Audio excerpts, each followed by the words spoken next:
सत साहिब सतगुरुदेव की जय।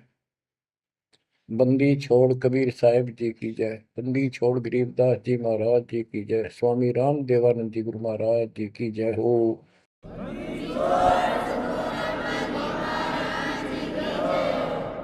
सर्व संतों की जय, सर्व भक्तों की जय, धर्मी पुरुषों की जय। श्री काशी धाम की जय, श्री सुडानी धाम की जय, श्री क्रोथा धाम की जय, श्री बरवाड़ा धाम की जय। सत साहिब गरीब नमो नमो सत पुरुष को नमस्कार गुरु की नहीं। सुर नर मुनिजन साधुआ संतों सरस दीन। सतगुरु साहिब संत सब दंडवतम प्रणाम। आगे पीछे मध्य हुए किनको पूर्व। कबीर सतगुरु के उपदेश का सुनिया एक विचार। जय सतगुरु मिलते नहीं जाते नरक द्वार। नरक द्वार में दूत सब करते खेचातान। उनसे कभू नहीं छूटता फिरता चारों खाने।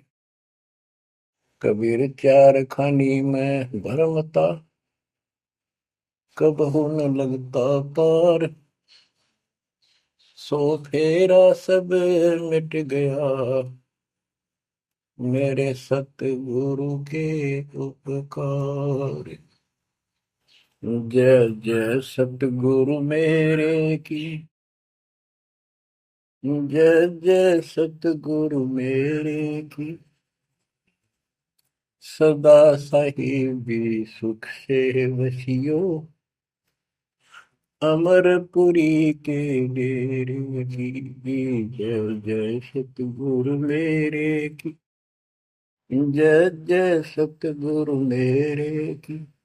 सदा साहिबी सुख से वसियो सतलोक के डेरे। निर्विकार निर्भय तू ही और सकल वैमान। जी साधो और सकल वैमान। सब पर तेरी साहिबी सब पर तेरी साहिबी। तुझ पर साहिब नाम निर्विकार निर्भय। परमपिता परमात्मा कबीर परमेश्वर जी की असीम श्रद्धा से बच्चों आपको अमर कथा सच्चा ज्ञान सुनने को मिल रहा है। आपकी किस्मत परमाने अलग लेखनी से लिखी है, अलग आपका अकाउंट है जिस पर काल का कोई अधिकार नहीं है। बच्चों, परमात्मा का एक एक शब्द अपने को सत्य मानना होता है। या तो भक्ति पर लगो मत भोगो कष्ट। भक्ति पर लग के भी और भक्ति मार्ग में अविश्वास होता है तो वो प्राणी सफल नहीं होता। जैसे दास को पहले शुरुआत में परमात्मा की चाह खूब थी और ये सुना करते थे द्रौपदी का चीर मिट गया, नरसिंह दास भगत की कुंडी भगवान ने ली। तो इस तरह की बातें आत्मा मानती थी भगवान कुछ भी कर सकता है, पर कोई कह देता था नहीं ऐसा नहीं हुआ करता है, तो वैसे भगवान की आस्था बनाने के लिए कह रखा है ऐसा नहीं हो सकता। तो मन ये भी मान लेता था कि ऐसा ना होगा, पर भगवान तो है। केवल इतना मानकर भक्ति कर रहे थे, दीक्षा भी ले ली थी। और फिर परमात्मा ने ऐसा अजब गजब किया, वो सारी शंका मिटा दी।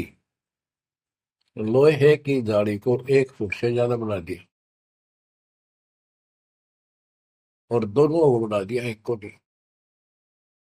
तो बच्चों, विश्वास बहुत जरूरी है। जैसे आपको उदाहरण दिया जाता है सत्संग के माध्यम से। एक गांव के बाहर दो साधक साधना कर रहे थे। एक 40 साल से बैठा था, आयु 60 के आसपास हो चुकी थी। दूसरा 4 वर्ष से साधना करने लगा था, वो भी घर त्याग कर बाहर आश्रम बना रखा था।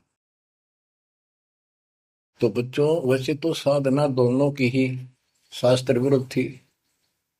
पिछले संस्कार से प्रेरणा इतनी प्रबल हो जाती है कि आत्मा भगवान की तरफ तड़प जाती है, उसको खोज के लिए निकल पड़ती है, और जैसा कोई मार्गदर्शन मिलता है उसी अनुसार अपना सारा जीवन कुर्बान कर देती है। उससे उसको कुछ तप मिल जाता है, बन जाता है, और कुछ सिद्धियां आनी शुरू हो जाती हैं। उससे उसका वह बोलबाला हो जाता है। फिर उसकी मृत्यु के बाद वह एक यादगार बना दी जाती है। वो नरभाग, आप तो नरक में गया, आने वाले उस गांव की कई पीढ़ियों को भी नरक भेजने का सामान तैयार कर गया।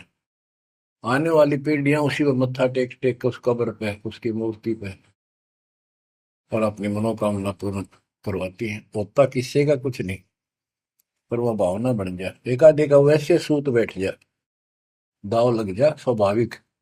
जो भक्ति ना करते उनका भी हो जाता है वो तो, उसका संसार होता। और वो नियमित उसका कर देते थे, हम भी ऐसे ही थे। अब बताना चाहता दास, फिर भी विश्वास बहुत काम करता है। भगवान उसके नंबर देता है अलग से, तो उसकी भक्ति में आस्था अगले जन्म में भी बनी रहती है इस तरह की क्रियाओं से। जो आस्तिक और नास्तिक दोनों क्रिया करता है, वो घर का रहता ना घाट का। एक देवदूत आया करता था ऊपर से, विष्णु जी के लोक से। और वो आकर के उन दोनों भक्तों से काफी देर तक चर्चा परमात्मा की करता था, प्रश्न करते रहते थे, भगवान ठीक है, वहां की व्यवस्था कैसी है। तो वो दोनों, ये देवदूत दोनों भक्तों के पास घंटों बैठ कर जाया करता था। देवदूत से भगवान ने पूछा भी, विष्णु ने, कहा जाता है ये ऐसे ऐसे आपके भगत हैं, बहुत गजब के, कुर्बान हाथ के लिए तो उस गांव में, और मैं वहां बैठ रहता हूँ कुछ देर जाके, आपके ऊपर तो कुर्बान है। तो भगवान बोले, विष्णु जी बोले, मैं भगत तो एक है, एक तो वैसे टाइम पास करे। देवदूत बोला, जी वो होगा जो 40 साल से आपके लिए कुर्बान घर छोड़ के आया हो। तो भगवान बोले, ना, दूसरा, जो 4 साल से बैठा है वो भगत है। उसको मुझ पर विश्वास है और बड़े पर को विश्वास नहीं है। ये बात उस देवदूत का गले नहीं उतरा, ये तो हो ही नहीं सकता।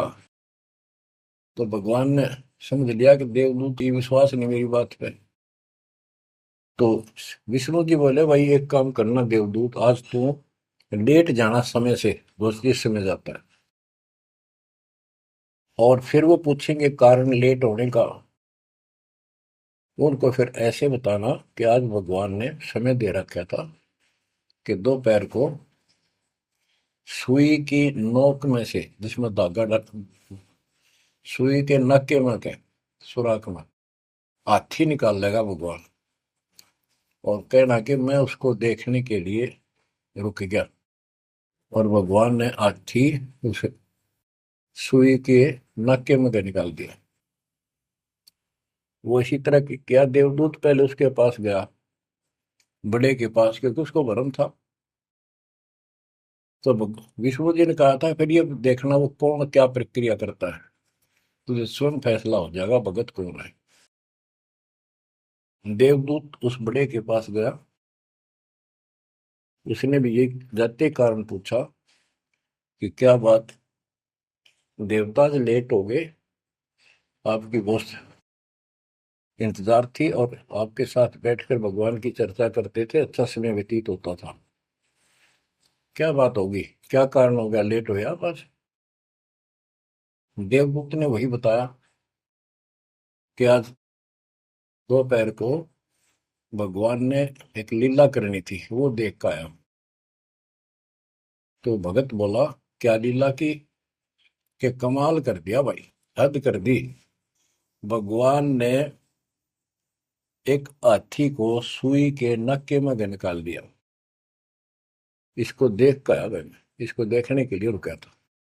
भगत बोला, 40 साल वाला देवदूत, देवता, इसी झूठ बोल, किसी का जत जा, ये कभी हो सकता है? सुई के नक्के में का हाथी निकल जा, क्यों झूठ बोल रहा है? देवता होकर ऐसी बात कर रहा था। तो उस देव की होश उठ गया और उसके सारे अनुभव फेल हो गया। तो भगवान ठीक है, कहते हो तो कति डांगर है। जब इसको इतना विश्वास नहीं, भगवान कुछ नहीं कर सकता, तेरे जैसा घसियारा है, फिर भक्ति क्यों कर रहा है? देवदूत उठ कर चल पड़ा। फिर वो 4 साल वाले के पास गया। उसने सोचा, यूं तो माने धमका दे मेरे को, गुस्से होएगा, इसको तो ज्ञान ही कुछ नहीं होगा अभी तक। उस 4 साल वाले ने भी, भगत ने पूछा, देवदूत तो लेट हो गए, आपके आने की बड़ी इंतजार रहती थी, आज तो सोच लिया था शायद नहीं आएंगे, क्या काम हो गया ऐसा कोई, हमें भी बताओ। देवदूत बोला, भाई ये बताऊं, झूठ में कह नहीं सकता और सच्ची की शिकायत गला उतरती नहीं। भगत बोला, बताओ तो सही क्या बात है? क्या दोपहर को भगवान ने एक लीला करनी थी, मैं उसको देखने के लिए रुक गया। क्या लीला थी? देवदूत बोला, सुई के नक्के में क्या भगवान ने हाथी निकालना था। भगत बोला, फिर क्या हो गया? कि वो निकाल दिया, कमाल कर दिया। बोला, बस भगवान ने निकाल दे, सारी पृथ्वी ने, धरती ने सुई के नक्के में गया, आप हाथी में आश्चर्य कर रहे हो? तो देवदूत ने सीने से लगा दिया उस बालक को। वो बोला, धन्य तेरे माता पिता जिससे जन्म हुआ। भक्ति कर विश्वास नहीं, तो खाक भक्ति है वो। कह कबीर सुनो भी साधो, मैं तो हूँ विश्वास में। तो अपने परमात्मा की विज्ञा पे अविश्वास नहीं होना चाहिए। और ये धीरे धीरे आपके साथ भी परमात्मा ऐसी लीला करते रहेंगे और कर भी दी होगी। और ना भी हो तो इतने सारे प्रमाण दिए जाते हैं, विश्वास कर लेना, परमात्मा की भक्ति से दूर ना होना। बच्चों, आपको अजब गजब का ज्ञान दास बता रहा है, जो संत गरीबदास जी ने परमात्मा से प्राप्त हुआ। और ऐसा निर्णायक ज्ञान है, इसका रिजल्ट इस पूरी कथा का फिर बाद में आपको बहुत अच्छा निष्कर्ष मिलेगा। पार्वती जी शिव की पत्नी और 108 बार मर चुकी थी। 109वें जन्म में भी उसने शिव जी को ही पति बनाया। ये संस्कार था उनका। नारद मुनि ने एक दिन आके पार्वती जी को समझाया कि हे माता, भगवान शंकर जी के पास एक ऐसा मंत्र है जो आपको बता देना, उस नाम के जाप से आप अमर हो जाओगे। अन्यथा आप 108 बार मर चुके हो, और वो भगवान उसकी प्रमाण के लिए आपके शरों की खोपड़ी की माला बना रखी है। 108 है, गिन दिए। पार्वती जी बोली, भाई नारद बिल्कुल सही है, 108 है। मैं पूछती हूँ ये किसके के यू क्या है, तो वो टाल मटोल कर जाते हैं। तो हे माता, आपका जन्म मरण मिट जाएगा। तो वो बोली, भाई ये मेरे बात समझ में नहीं आती कि शिव महाराज जी मेरे से कुछ नहीं छुपाते, और इसने ये कैसे छुपा रखा मंत्र मेरे से, मेरे से बहुत प्यार करते हैं। और बताते हैं तेरी मृत्यु के बाद मैं बहुत रोता था। तो नारद जी ने कहा, माता अभी तक आप उनको पति मानती हो, जिस दिन परमात्मा रूप देखोगी और उनको एक गुरु रूप में नम्र भाव से प्रश्न करोगी, कति अति नम्र होकर, तब ये गुप्त मंत्र आपको बताएगा। ये मंत्र शिव जी ने किसी को नहीं दिया आज तक, क्योंकि ऐसा किसी का लक है नहीं, ऐसा भाव किसी का है नहीं। तो आपको वो भाव बनाना पड़ेगा जिससे वो आपको ये अमर मंत्र दे दे। नारद कह के चला गया। पार्वती को बेचैनी होगी, माता जी को। शिव जी जब घर आए और दिनों तो वो दूसरे ढंग से बात करा करती, क्योंकि पत्नी बराबर का हकदार होती है, हिस्सेदार होती है। उस दिन चरणों में लेट गई, दंडोत प्रणाम किया और चरण पकड़ के रोने लगी और कहने लगी, हे भगवान, मुझसे ऐसी कौन सी गलती बन गई कि आपने मेरे से वो अनमोल मंत्र छुपा रखा है। हे भगवान, मैं 108 बार मरी, क्या आप दुखी नहीं हुए होगे? मुझे वो नाम बता दे जिससे मेरा जन्म मरण मिट जाए। अब शिव जी उसके मुंह की तरफ देख रहा है, पार्वती की सारी आओ भाव को समझ रहा है। कहने लगा, पार्वती आज तेरे को कौन सा भगवान आत्मा मिल गया जिसने तेरी बुद्धि बदल दी? ये तेरी बुद्धि का ज्ञान नहीं है, तेरे को तो मैं जानता हूँ। ये बात तेरे मन में भी नहीं आती थी। मैंने कोशिश भी की, भक्ति किया करो। आप कह देती थी, आप भगवान हो, मुझे क्या जरूरत है, मैं भगवान के साथ हूँ, मैं उनकी अर्धांगिनी हूँ। तब पार्वती जी ने बताया कि नारद जी आए थे, उन्होंने मुझे ये सब बताया।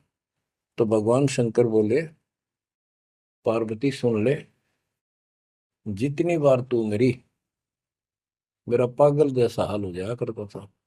एक बार तो राजा दक्ष के यज्ञ में जलकर मरी, तेरे अस्थि पिंजर को उठाए मैं 10,000 वर्ष तक घूमता रहा था, तो आप कंधे पर रख के और पार्वती पार्वती करता हूँ। तो एक सुदर्शन चक्कर आया, उसने काट के तेरे टुकड़े कर दिए शरीर के। जब मैं ठगा सा रह गया, मेरे हाथ कुछ नहीं बचा, फिर तेरा जन्म हो गया, शादी फिर होगी। वह भूल पड़ी। ये मंत्र ऐसा अजब गजब है, ये आम व्यक्ति को नहीं बताया जा सकता। भगवान शंकर जी ने कहा कि अब तेरी आत्मा सच्चे दिल से डिमांड कर रही है, अब मैं तुझे यू नाम दूंगा। गरीबदास जी बताते हैं कि जैसे सीप एक जानवर होता है, शंखला सा जैसे एक शंख होते हैं, इस टाइप के मजबूत शरीर का, और उसको सीप बोलते हैं, सीप। वह सीप जो है, गर्मी हो जाती है जब उसको अंदर पानी की डिमांड होती है, मोती बनाने के लिए उसमें प्रेरणा होती है, जैसे पशु में गर्भ धारने की होती है। उस समय सीप समुद्र के ऊपर आ जाती है, ऊपर बादल गरज रहे होते हैं। यदि उसका मुख खुला हो और बारिश की एक बूंद भी उसके मुख में चली जा, तो उससे मोती बनना शुरू हो जाता है। उस बूंद को लेकर शिप वापस समुद्र में गोता लगा जाती है, उसमें मोती बन जाता है। और यदि सीप का वो मुंह बंद हो तो सारा सामान बरस जाए उसके ऊपर, मोती नहीं बने। तो पार्वती को समझाया कि अब तेरी सीप का आत्मा का मुंह खुल चुका है, अब मैं यू नाम दूंगा, असर करेगा। और पहले तेरी सीप आत्मा का मुंह बंद था, इसलिए ये उन्मोद मंत्र ऐसे व्यर्थ नहीं कर सकता था। फिर कहा कि चलो, सुबह सुबह एकांत स्थान पर पहुंच गए। वहां एक सूखा वृक्ष था, पत्ते भी नहीं थे, उसके नीचे बैठ गए। और बच्चों वहां पर दोनों हाथों की ताली बजाई, तो आसपास के पक्षी उड़कर भाज गए, इतना शोर हुआ। और जो अंडे थे वो बच्चे बढ़ के उड़ गए। उसी वृक्ष की खोगड़ में एक खोखले स्थान पर तोते के अंडे थे। वो जो अंडे थे उस स्वस्थ अंडे तो बच्चे बढ़ के उड़ गए। अस्वस्थ था एक अंडा, कति खराब हो गया था, गंदा हो गया था, वो वहीं रह गया। भगवान शंकर को पता नहीं था कि इसमें कोई तोते के बच्चे भी हैं, अंडे भी हैं। उनको मालूम था कि अंडे भी होंगे तो बच्चे बनकर जा चुके होंगे। अब बच्चों, बहुत सी कहानी इस एक ही कथा से आपको समझ में आएगी। जैसे ये क्या करते हैं, भक्ति ना करके मृत्यु के प्राप्त हो जाते हैं, फिर क्या करते हो, अस्थियों को उठाते हैं, जड़ी हुई हड्डियों को, उनको उठाकर गंगा में बहा के आते हैं। उनका उद्देश्य तो ये होता है कि इसको इतने गहरे पानी में डाल दे कि जो व्यक्ति मर जाता है, स्त्री या पुरुष, जब वो प्रेत बन जाता है तो अपने घर आता है। घर में वो अपने बॉडी को खोजता है, फिर वो जाता है शमशान घाट पे। उसको एहसास होता है कि ये ताजा ताजा जो फूके गए हैं ये तेरी हड्डी है। उन हड्डियों को अपनी मान कर उनके चिपक जाता है भूत। और फिर कभी घर और कभी उन हड्डियों के पास वहां चक्कर काटता रहता है और परिवार वालों को तंग करता है। तो क्या कर, इसीलिए उसको उन हड्डियों समेत उठाकर उसने इसी जगह डालते हैं, उसको भेदा नहीं लगता और वो भटक भटक के चला जाता है। तो बच्चों, अब हमने न तो ये क्रिया करनी क्योंकि हम भूत बनाए को नहीं, हमारी सच्ची भक्ति है और उससे कोई समाधान नहीं हो जाता। तो इसी प्रकार तो दास बताना चाहता है कि मरने के बाद भी उन हड्डियों को भी वो जीव अपना मान रहा था कि मेरी है, उनके चिपक जाता है। इसी प्रकार जो गंदा अंडा हो गया था, वो आत्मा उसका चिपकी हुई थी कि मेरा है। हालांकि वो कति खत्म हो चुका था, कुछ दिनों में उसकी वो सूख जाता, खत्म हो जाता, फिर वो उसको छोड़कर चलती। तो वो आत्मा उसके साथ चिपकी हुई थी। उधर से पार्वती जी को कथा सुनाना शुरू कर दिया, अमर कथा सुनाई। क्योंकि गरीबदास जी कहते हैं, कबीर साहब ने बताया, हम बैरागी ब्रह्मपद सन्यासी महादेव, सोहम मंत्र दिया शिव जी को, वो करे हमारी सेव। तो कबीर साहब ने इन सब को यो अमर ज्ञान सुनाया था, सतलोक वाला, सृष्टि रचना सब सुनाई। भगवान ऐसा है, भगवान ऊपर है, भगवान ऐसा है, वो सबका मालिक है। जब तो मान ली, प्रथम नाम एक ले लिया, किसी को ओम दे दिया, किसी को सोम दे दिया, किसी को श्रीयम हरियम दे दिया, किसी को किलियम। इस तरह इनको अपना बनाया परमात्मा ने। और फिर सोचा था कि दोबारा मैं आऊंगा, अगर इनकी बुद्धि काम करेगी, इनकी आस्था ठीक रही, तो फिर नए सिरे तो मंत्र पहला दूंगा। जब दूसरी बार परमात्मा गए तो इन सब की बुद्धि काल ने फेर दी। इन्होंने सुनी भी नहीं कबीर साहब की बात। तो कबीर साहब वापस आ गए। अब वो ज्ञान शिव जी को था, पार्वती को बताया और मंत्र दिया उसको। और बच्चों, 5 नाम शिव जी को बताए थे, लेकिन शिव जी विशेषकर एक सोहम मंत्र ही जाप करता है। ये चक्कर ये है कि जो गुरु बताते हैं हम उस पर ना रुक करके फिर मनमुखी जरूर करते हैं कोई कोई।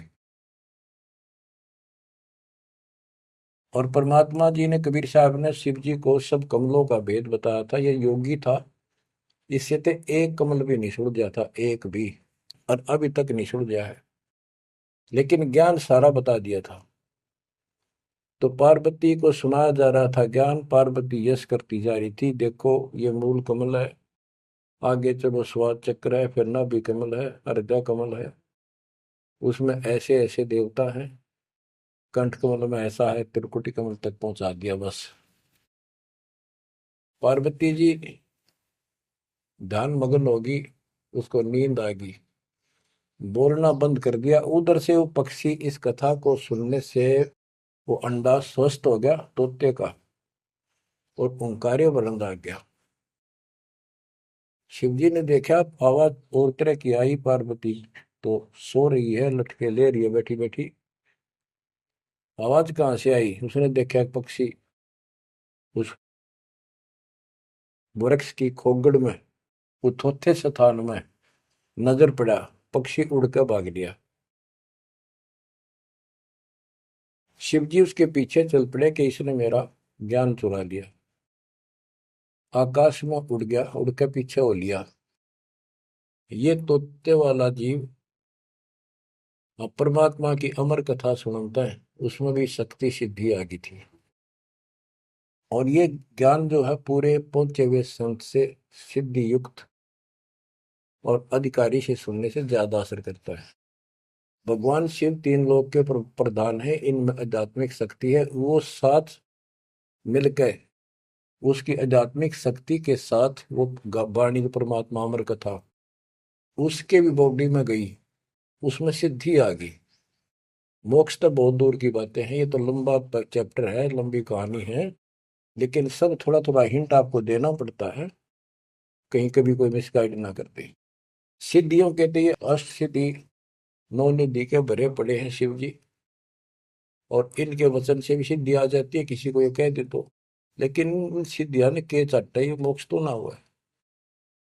भाव कहने का ये है कि वो तोते वाला प्राणी वेद व्यास के आश्रम में पहुंच गया, उड़ता उड़ता पीछे पीछे शिव जी। वहां शरीर छोड़ गए, और व्यास की पत्नी ने जमाई ली थी, उसके द्वारा सांस के द्वारा वो सूक्ष्म जीव अंदर चला गया। और जब गर्भ धारण का समय आया तो उनके गर्भ में स्थान लिया, उस बच्चे के शरीर में प्रवेश हो गया, 12 वर्ष तक वहीं रहा। आगे कथा इसमें आगे आएगी, वो बताऊंगा। अब ये वाणी सुनाऊंगा जो आसानी से आपको समझ में आएगी। मोक्ष मुक्ति का लख्यान बेवा, ब्रह्म में पुत्र व्यास सुखदेवा। सतगुर मेरा महादेव पंका, 84 की मिटी न शंका। के महादेव जैसे भी उनको मिले, फिर भी 84 लाख योनियों का चक्कर उसका मिटा नहीं। 78 जन्म गौरी भरमाई, शिव को रुणमाला गले लाई। अर्ध शरीरी देवी गौरा, जिनका थीर बयानी मोरा। 108 जन्म पार्वती जन्मती मरती रही, और शिव जी ने उसके सिर की माला, सिर के रुंड खोपड़ियां माला बनाकर गले में डाल रखी थी। अर्ध शरीरी देवी गौरा, जिनका थीर भया नहीं भौरा। अर्धंगनी थी शिव की पार्वती, और उसका भी मोक्ष नहीं हुआ। नारद मुनि उपदेश बखाना, गिरजा सुनो मोक्ष पद ज्ञाना। सुन हे देवी गौरा माई, 68 तीर्थ पर भी नाई। पिंड प्रदान किए कह बारा, खुला नहीं मुक्ति का द्वारा। जब पिंड प्रदान कहते हैं ना, पिंड प्रदान करने से भूत जुनी जा छूटे थे, पिंड प्रदान करंत गरीबदास जिंदा कह नहीं मिला भगवंत। जैसे पार्वती भूत पड़ गई, पिंड प्रदान कर दिए, भूत जुनी छूट गई, और फिर पता नहीं किस दुनिया में चला जाता प्राणी। इसके संस्कार अच्छे थे, ये फिर मनुष्य जीवन, लड़की का जन्म हुआ, शिव जी के ब्याही गई। ये पिछले जन्म जन्मांतर की शक्ति भक्ति के कारण मनुष्य जीवन ज्यादा भी हो सकते हैं। लेकिन मोक्ष न होने से फिर 84 लाख योनियों में जाना था। इस पार्वती ने भी आगे भी जाएगी।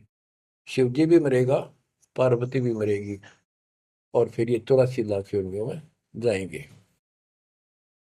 कहते हैं चंद सूरज की आयु लग, जो जीव का रह शरीर। सतगुर से बैठा नहीं तो अंत कीर का कीर। अगर चांद सूरज की आयु तक भी जीव का शरीर रहे और पूरा सतगुरु मिला नहीं, तो अंत में कीड़े मकोड़े बनेगा।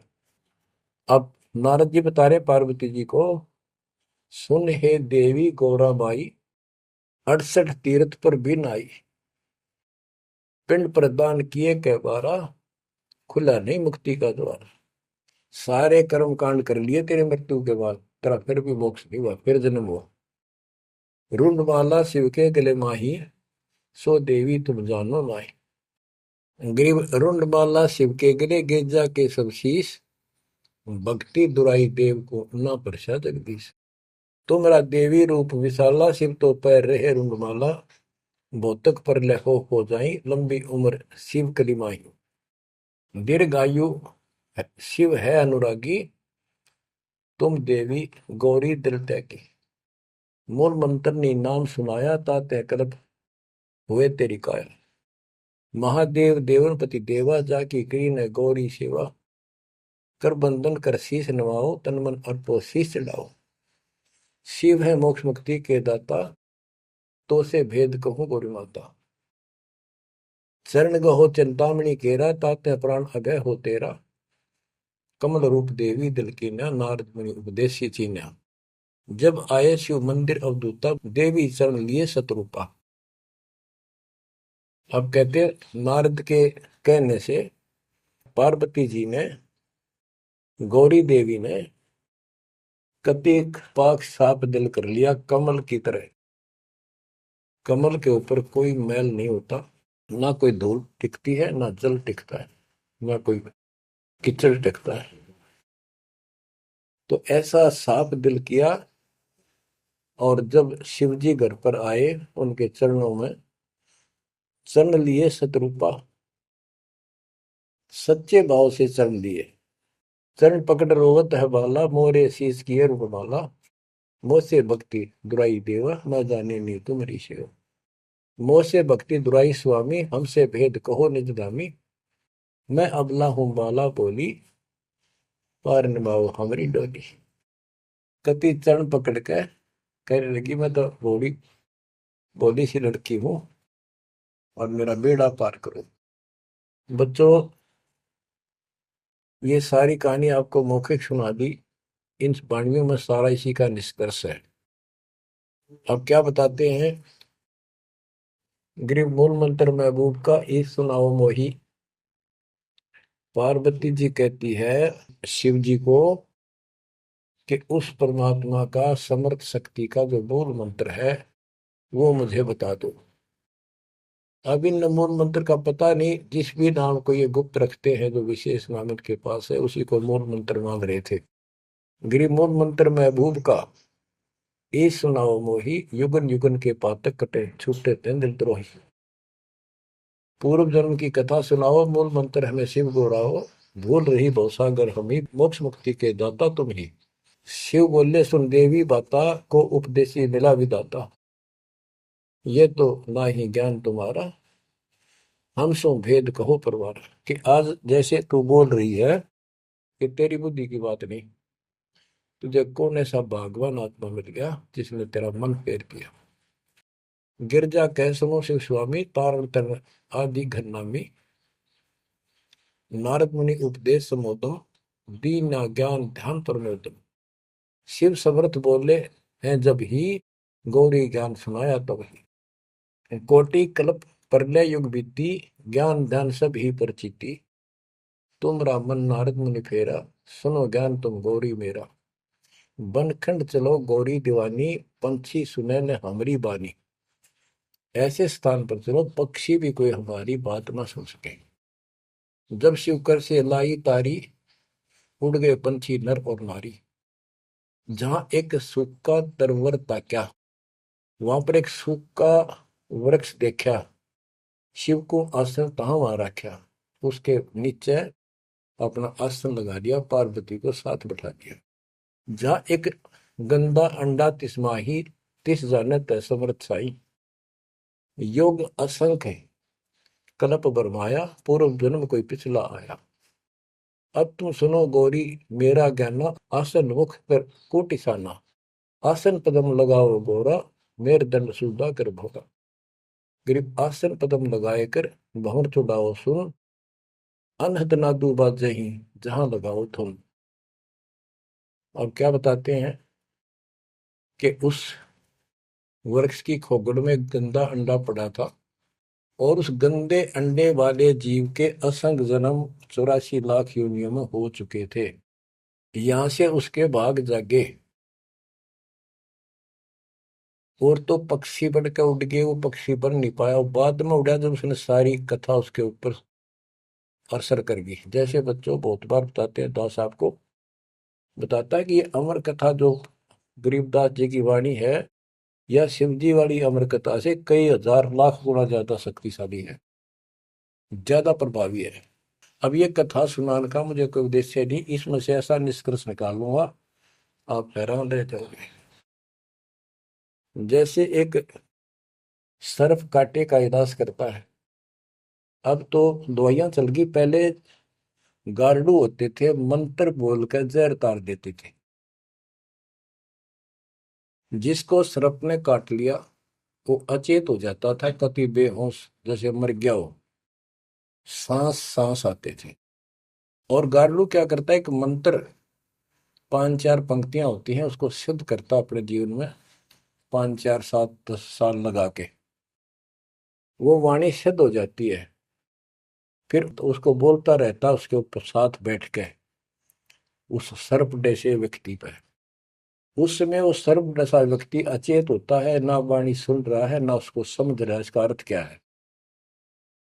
तो कुछ समय के बाद वो उस वाणी के प्रभाव से उस शरीर का विष खत्म हो जाता है और वो व्यक्ति जीवित हो जाता, सचेत हो जाता है। इसी प्रकार बच्चों, परमात्मा की अमर कथा जितना जिस जो सक्षम है उसके मुख से जिस सुनी जाती है, तो उस सत्र का उसको लाभ अवश्य मिलता है। तो ये गंदा अंडा था, इसके साथ जीव चिपका हुआ था। ये गंदा अंडा ना सुन सके था, ना बोल सके था, ना वो कह क्या रहा है शिव जी वो समझ सके था। और उस वाणी के बोलने से वो अंडा भी स्वस्थ हो गया, उसमें बच्चा भी बन गया, उसका पांख भी जाम आई और वो उड़कर भाग भी गया। इसी प्रकार जो आज मानव के ऊपर रहम हुआ है, गरीबदास महाराज जी की अमरवाणी इससे भी ज्यादा स्ट्रोंग है। और ये अब दास के बुक से चला करेंगी अखंड पाठों में, आसपास के पक्षियों पर भी असर करेगी। आसपास के पशु पक्षी जीव जंतु पेड़ पौधों सब का ऊपर ऐसे असर करेगी जैसे इस पर किया था। और ये सब धीरे धीरे यहाँ से शरीर छोड़ते जाएंगे और मनुष्य जीवन पाते जाएंगे। ये सीधे फिर आके मालिक के चरणों में आएंगे। बच्चों, भक्ति जरूर करेंगे, भक्ति करेंगे तो मालिक कहीं ना कहीं उनको मिलेगा। अब मैं सुखदेव ऋषि की बुक सुनाता हूँ, पार्वती का तो दिया। अब एक बात विचार करो कि जहां पार्वती जी को मंत्र मिला, अमर मंत्र मिला, वो नाम मिला भक्ति करने का, यानी वो शिष्या भई, तो वो स्थान पार्वती के लिए तो अमरनाथ हो सका है। ये जो वहां आजकल जावे हैं मत्था टेकन देखन दर्शन कर, उनके लिए अमरनाथ नहीं है वो। अब जैसे आपने जिस भी आश्रम नाम दान केंद्र पे या कहीं भी दास से दीक्षा ली है, आपका वो स्थान अमरनाथ है। लेकिन उस स्थान से कुछ नहीं लेना देना, मोक्ष नाम से होगा। तो बच्चों, उस स्थान से मोक्ष नहीं है, वो स्थान तो आपको जिंदगी भर याद रहेगा, मुझे वहां दीक्षा मिली थी, बस इतनी बात है। और ये अमर ज्ञान मुझे प्राप्त हुआ था। लेकिन मुक्ति नाम से होगी। और जो बोले आत्मा इतने ऊंचे पहाड़ों पर जाते हैं दर्शन करके आवांगे। अब विचार करो, जैसे दास ने बहुत बार समझाया आपको, ये तीर्थ क्या होते हैं, ये धाम क्या है।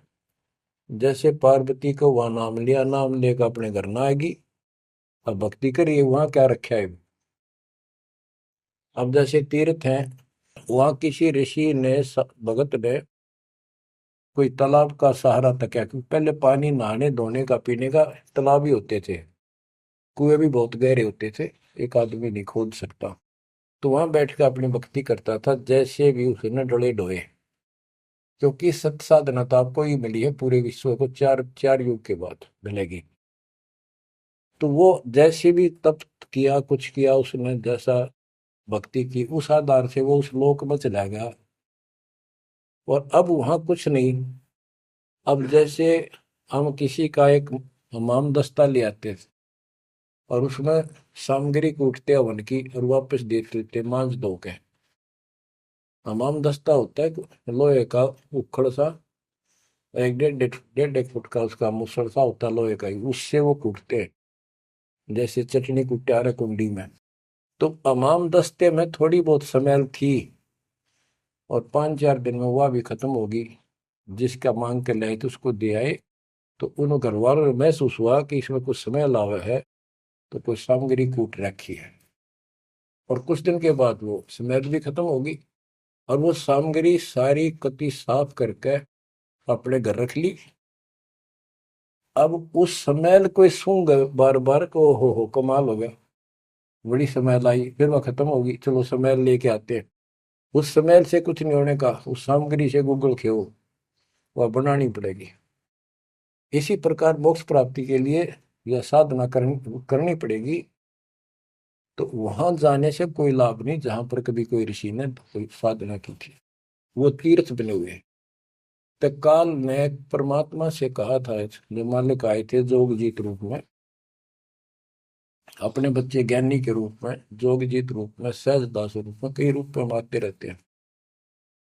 तब काल ने सारी वचनबद्ध करा के मालिक को, और फिर अपनी वह दुष्टता दिखाई थी। यूं कहा था, जाओ ज्ञानी वैसे जाओ, जोग जीत संसारा, जीव न माने कहा तुम्हारा। जीव तुम्हारा कहा न माने, हमरी और वो बात बखाने, तीर्थ व्रत और झूठे जब तब मन लाऊं, देवी देव देवर पुजवाऊं, या वो जीव को बरमाऊं। द्वादश पंथ करूं मैं साजा, नाम तुम्हारा ले करूं आवाजा। द्वादश पंथ जो नाम जो ले, सो मेरे मुख में आन समोई, और अनेक पंथ चलाऊं, या विद जीवों को बरमाऊं। तो आज वो सारा काम इसने कर रखा है। अब आप किसी को समझा के देख लो, आपके सर हो जाते हैं। तुम हमारे देवताओं को ऐसे बताते हो, हमारी साधना को गलत बताते हो, तीर्थों में जाना ठीक नहीं, व्रत रखना ठीक नहीं। तो काल ने बोल रखा था कि हमारी ओर हो बाद बखाने, हमारी ओर हमारा तरफ पक्ष लेकर के वाद विवाद किया करेंगे। अब बच्चों,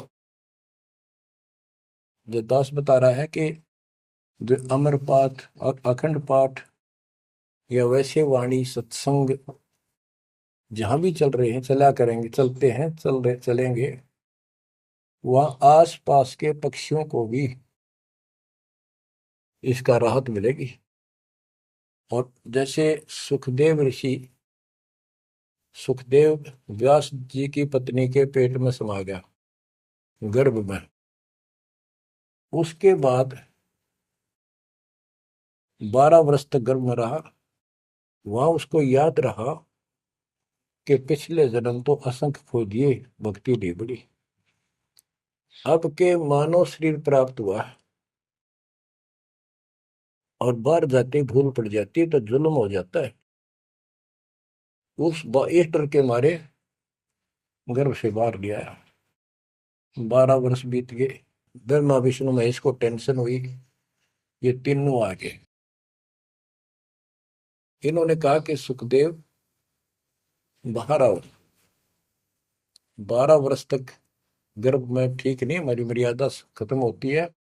9 महीने भी माताएं गर्भ में बच्चा रखती है, बहुत परेशान हो जाती है, और 12-12 वर्ष रक्षा करेंगी, ये गलत परंपरा डलती है, आप ऐसा ना करो, बाहर आओ। तो सुखदेव ऋषि ने कहा कि हे परवरदिगारो, हे भगवानो, अब मुझे ज्ञान हो गया, बाहर आती है आपकी माया, यह त्रिगुणमयी माया हमें अचेत कर देती है, सब बुला देती है, इस माया में रोक दो, फिर मैं बाहर आऊं। इन्होंने कहा भाई ज्यादा हम भी नहीं रोक सकते, ये हमारे से भी बहुत ज्यादा प्रबल है, हमारे बस की बात नहीं है, बस कुछ सेकंड के लिए रोक सकते हैं। तब उसने कहा जी कुछ सेकंड के लिए रोक दो। तो कुछ क्षण के लिए रोकी, इतने में सुखदेव बाहर आया। तो उसको भक्ति की प्रेरणा बनी रही, भगवान की याद रही। उसी समय 9 नाथ 84 सिद्ध, यानी 93 बच्चे और लड़के पैदा हुए, ऐसा इत्तेफाक था, संस्कार था उनका। उनको भी ये बातें याद रही, उनमें से 9 तो नाथ बन गए। और 84 सिद्ध कहलाए। उन्होंने भक्ति की प्रेरणा बढ़ गई, बचपन से ही मालिक की याद बनी रही। लेकिन सच्चा सतगुरु ना मिलने से ये भी डले डोए। अब बच्चों ज्ञान पूरा आ चुका है और वो ठीक का समय आ गया है। गुरु पूरा, ज्ञान पूरा, भगवान पूरा। तो अब जो ये वाणी चले हैं और दास के मुख से चला करेंगी, ये सत्युत मस्तार देंगी। काल के पता नहीं कितने जुगाड़ को तोड़ेंगी, कितने जीवों का उद्धार बनेगा। मनुष्य का तो कहना ही क्या, डांगर डोर पशु पक्षी कीड़े मकोड़ों को भी सहारा मिलेगा इसका। ये इन एक पुराणों से कथा है और ये आपके सामने सच्चाई किस तरह है। अब तो सुखदेव ऋषि जब बाहर आया,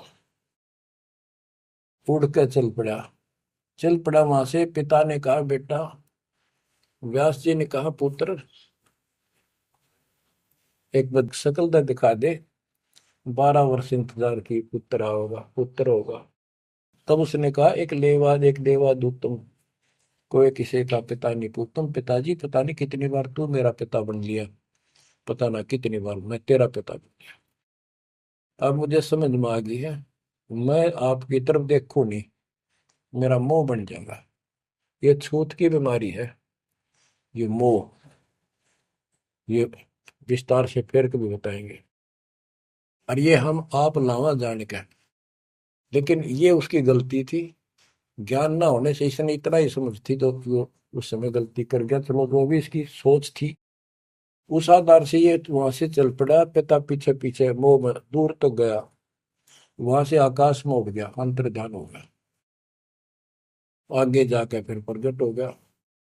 अपने और नाल जो बच्चे की नाभि से, माँ की नाभि से चिपकी होती है, वह गेल बाहर आकर टूट गई, टूट कर बाहर आ गई।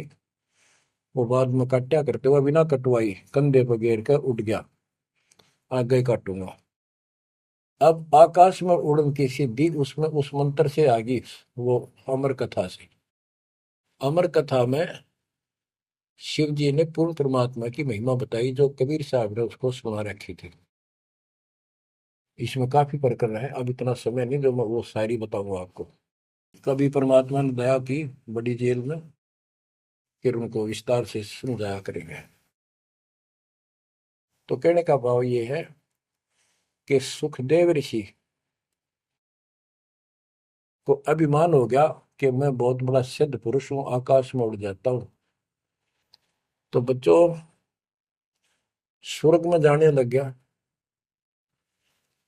और स्वर्ग के देवता ऋषि महर्षि सब उसको, उसकी जो है ना पूरी वो करें, सम्मान करें, उसकी आरती तारे कि बड़ा धन भाग है तेरे, बड़ी सिद्धि प्राप्त कर ली। इन इतना पता सिद्धि आएगा, और जन्म से ही छोटी उम्र में आपको इतना कुछ प्राप्त हो गया, आप तो बड़े पहुंचे हुए हो।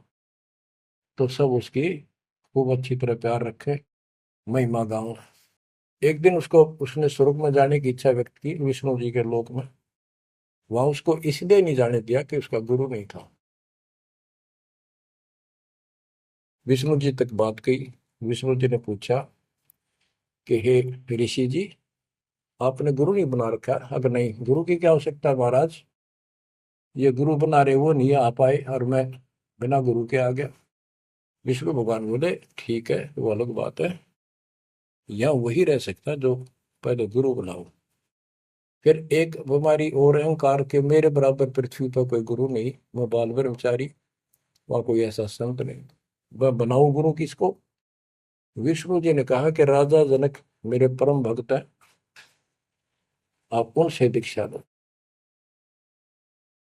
यूं कह के विष्णु जी चले गए, उसको बाहर निकाल दिया पार्षदों ने।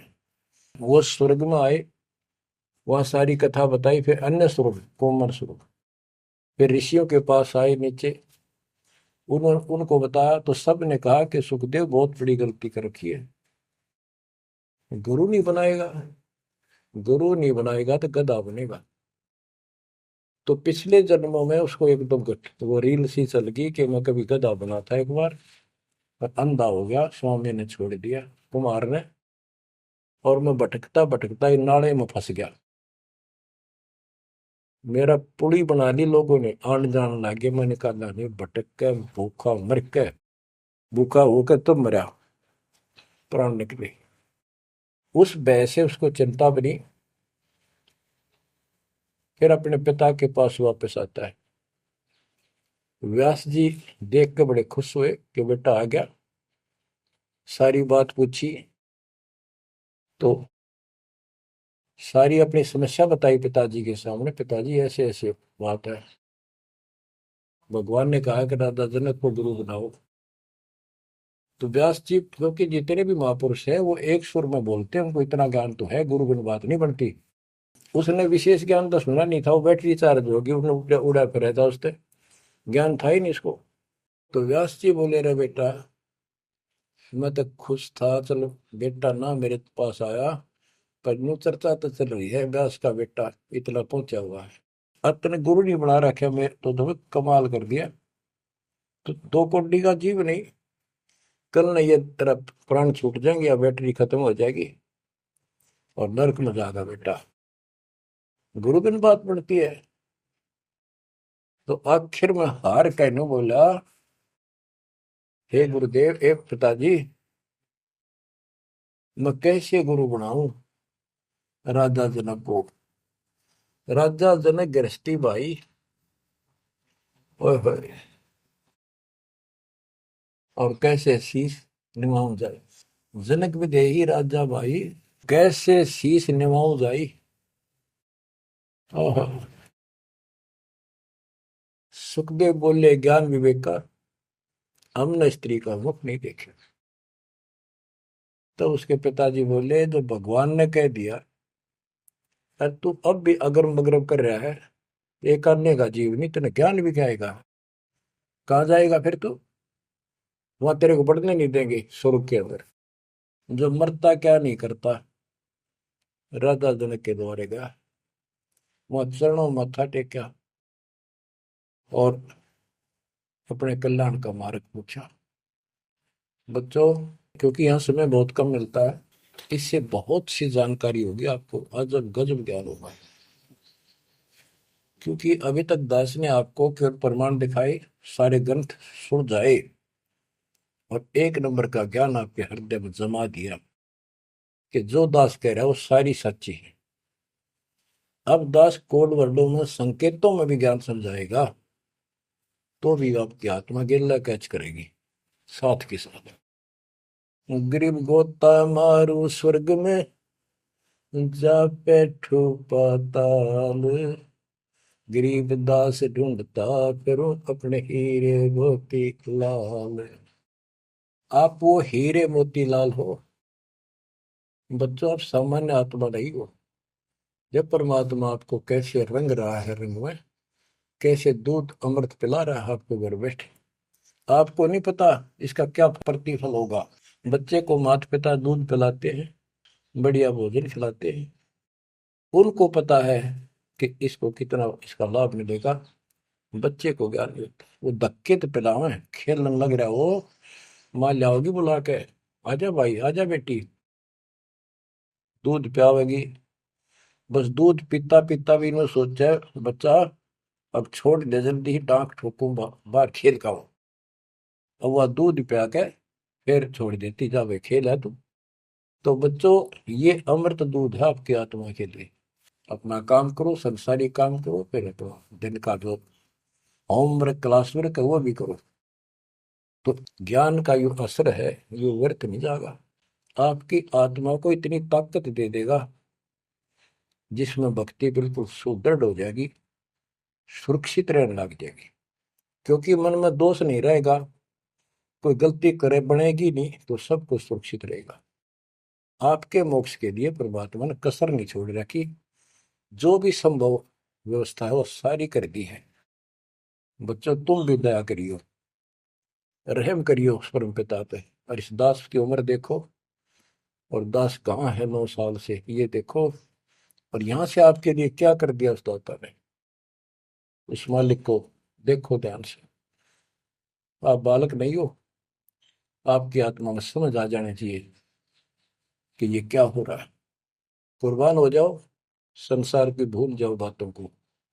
जो ज्ञान हम देते हैं उसके ऊपर समर्पित हो जाओ।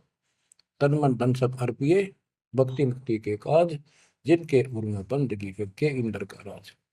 बच्चों, इंद्रिय कर्म न लग लगार, जो भजन करे निर्दुंदरे, गरीबदास जग कीर्ति होगी, जब लग सूरज चंद्रे, जब लग सूरज चंद्रे। बच्चों, आने वाली पीढ़ियां आपको भी याद करा करेंगी, जब तक चांद सूरज रहेंगे आपका नाम रहेगा कि हमारे कौन माता पिता, कौन दादा परदादा दादी इसे अमृत ज्ञान को हमारे कुल में लाए थे। आने वाली पीढ़ियों के उद्धार के लिए तुम जिम्मेवार हो। कुर्बान हो जाओ। परमात्मा आपको मोक्ष दे, सदा सुखी रखे। सत साई।